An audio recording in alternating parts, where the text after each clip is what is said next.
The Gospel of Luke has many parables about sinners, repentance, and God's forgiveness.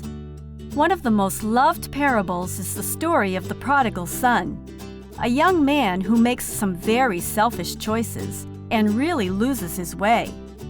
Let's listen as our prodigal gets some helpful advice from a very surprising source.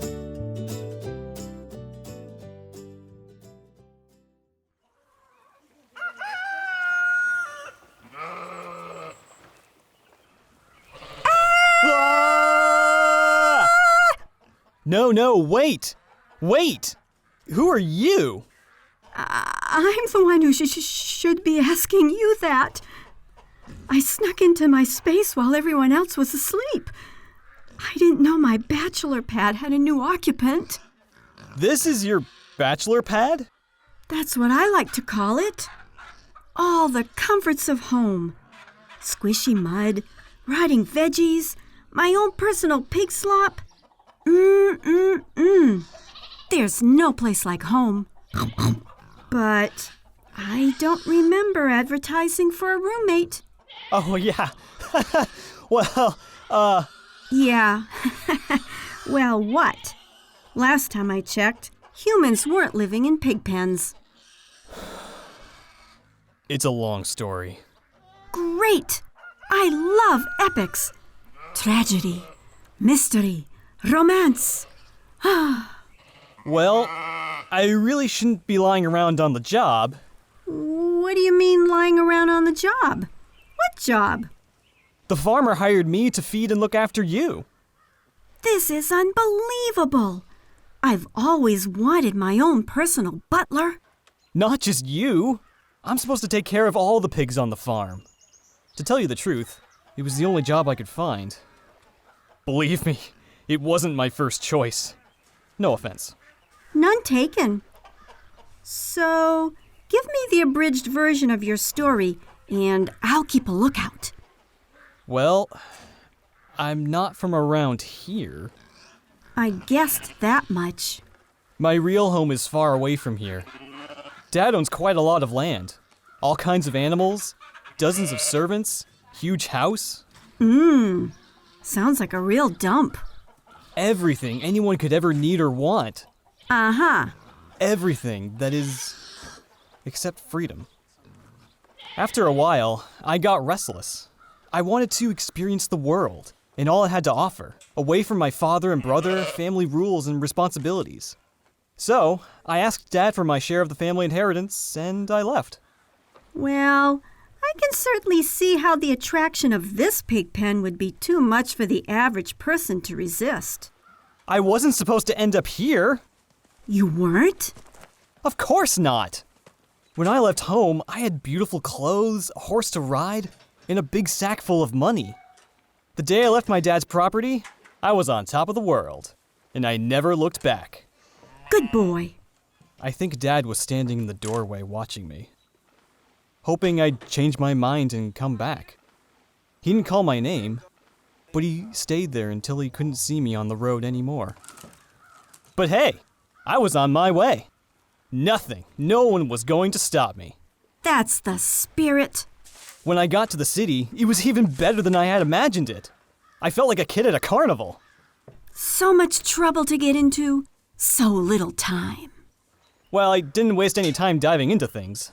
I tried diving once, but the mud wasn't deep enough, and I almost broke my neck. I made all sorts of friends. They thought I was the greatest. They really helped me to find myself. Had you gotten lost that quickly? No, I mean, they introduced me to all kinds of interesting people. You know, the kind of people who could really show me a good time.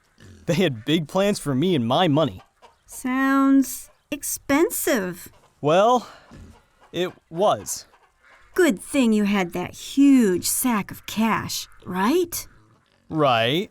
Besides, if you ever ran low on funds, your friends were there to take good care of you, right? Sure. So, why are you sitting here with me instead of being back there with them? Well, when I did get around to asking for help, they all sort of flew the coop, if you know what I mean. You mean your friends let you wallow in the mire, huh? Something like that. Anyway, after not eating for a few days, things were looking pretty bleak. I decided to leave the city and try to find work in the country. That's when I ended up asking the farmer for a job feeding you guys. I think I've got the storyline now. Boy has loving father and beautiful home. Boy wants freedom and the chance to do things his way. Boy leaves loving father and beautiful home. Boy reaches city and makes worthless friends. Boy spends all his money and friends desert him. Boy goes hungry and finds job feeding pigs. Boy realizes he's been really stupid and wants to go home. I never said I wanted to go home. Oh, sorry, my mistake. I couldn't go back home. My father would never forgive me, not after what I've done. Maybe, maybe not. But then you couldn't bear to part from this beautiful spot anyway. I mean, think how far you've come. Look at the heights you've attained, the dreams you've fulfilled, the... Okay, Piggy. I get the message. You just might be surprised to see your dad still standing in that doorway, watching and waiting for you to come home. There's only one way to find out. Say goodbye to the others for me. Here's something for the road home, buddy. Thanks. You've been a real pal. So he returned home to his father, and while he was still a long distance away, his father saw him coming. Filled with love and compassion, he ran to his son, embraced him, and kissed him. His son said to him, "Father, I have sinned against both heaven and you, and I'm not worthy to be called your son." But the father said to the servants, "Quick! Bring the finest robe in the house and put it on him. Get a ring for his finger and sandals for his feet, and kill the fatted calf. We must celebrate with a feast, for this son of mine was dead and has now returned to life. He was lost, and now he's found." Romans 5:8 says, "God demonstrated his own love toward us, in that while we were yet sinners, Christ died for us. Because of this great love, there is much rejoicing in heaven over the repentance of a single sinner."